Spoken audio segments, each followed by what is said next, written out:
மதுரை மாவட்டம் உசிலம்பட்டி அருகே திடியன்மலை அடிவாரத்தில் உள்ள பொற்றாமரை குளக்கரையில் சுமார் 1500 ஆண்டுகள் பழமை வாய்ந்த கைலாசநாதர் பெரியநாயகி அம்மன் திருக்கோவில் அமைந்துள்ளது. ராமன் சீதையை தேடி வந்தபோது இந்த திடியன்மலையின் உச்சியில் ஏறி நின்று சீதையை தேடியதாகவும், ராமன் ஆட்சி பொறுப்பேற்ற பின்பு அஸ்வமேத யாகம் செய்தபோது அவரது பட்டத்து குதிரை இந்த திடியன்மலை அடிவாரத்தில் உள்ள பொற்றாமரை குளத்தின் அருகே ஓய்வு எடுத்ததால் இந்த இடத்தில் காசிலிங்கத்தை வைத்து வணங்கியதாக கூறப்படுகிறது. அதன் பின்னர் ஆட்சி செய்த பாண்டிய மன்னர்கள் இங்கு கோவில் கட்டி வழிபட்டு வந்ததாகவும் ஸ்தல வரலாறு கூறுகின்றது.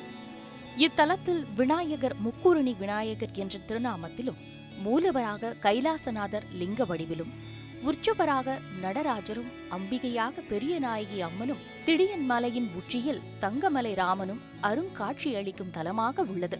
காசியில் இருந்து கொண்டுவரப்பட்ட 2.5 அடி உயரமுடைய தட்சிணாமூர்த்தி 14 சித்தர்களுடன் நந்தியின் மீது அமர்ந்த நிலையில் இங்கு காட்சி தருகின்றார்.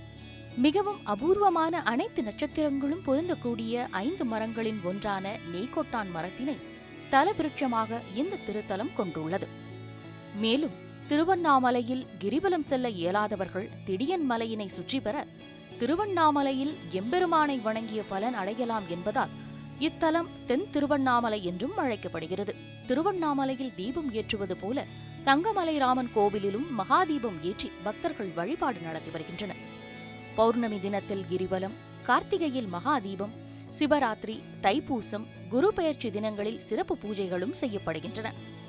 திருமண தடை, குழந்தை பேறு பெறவும் கைலாசநாதர் பெரியநாயகி அம்மனையும், கிரகதோஷங்கள் உள்ளோர் இத்தலத்தில் உள்ள தட்சிணாமூர்த்தியை வணங்கினால் தோஷங்கள் நிவர்த்தி அடையும் என்பது பக்தர்களின் நம்பிக்கையாக உள்ளது.